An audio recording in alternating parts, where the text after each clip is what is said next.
Room decor করতে কার না ভালো লাগে, সেই রকম আমারও খুব ভালো লাগে রুম ডেকোরেশন করতে। হ্যালো এভরিওয়ান, কেমন আছেন আপনারা সবাই? আশা করি সবাই খুব খুব ভালো আছেন, আর আমিও খুব ভালো আছি। আর এই রকম একটা পার্সেল হাতে পেয়ে আরও বেশি ভালো আছি। তো টোটাল 8টা এরকম ফুলদানি ছিল রুম ডেকোরেশন করার জন্যে। আমি এই ফুলদানিগুলো নিয়েছিলাম। তো দুটো গ্রিন কালারের ছিল, একটা ইয়েলো ছিল, একটা পিঙ্ক ছিল, একটা রেড ছিল, আর দুটো হলো মাল্টি কালার ছিল। তো পুরোপুরি সবগুলোই আপনারা দেখতেই পাচ্ছেন যে কতটা সুন্দর এসেছে। তবে এর ভিতরে এই যে হোয়াইট কালারের টবগুলোর ভিতরে না আপনারা কিছু দিয়ে দিতে পারেন, কোনো বিডস বা বালি, নুড়ি বালি টাইপের কিছু। তো খুবই ভালো লাগবে রুম ডেকোরেশন করলে। আর এই যে দেখতেই পাচ্ছ আমি এখানে এই রকম করে সাজিয়েছিলাম।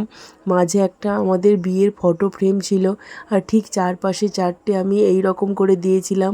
গ্রিনটা যেটা আপনারা দেখতে পাচ্ছেন ওটা আমার আগে থেকেই দেওয়া ছিল, আর এই যে তিনটে আমি দিয়েছি। তো কেমন লাগছে ফাইনাল লুক অবশ্যই কিন্তু জানাবেন একটা কমেন্ট করে।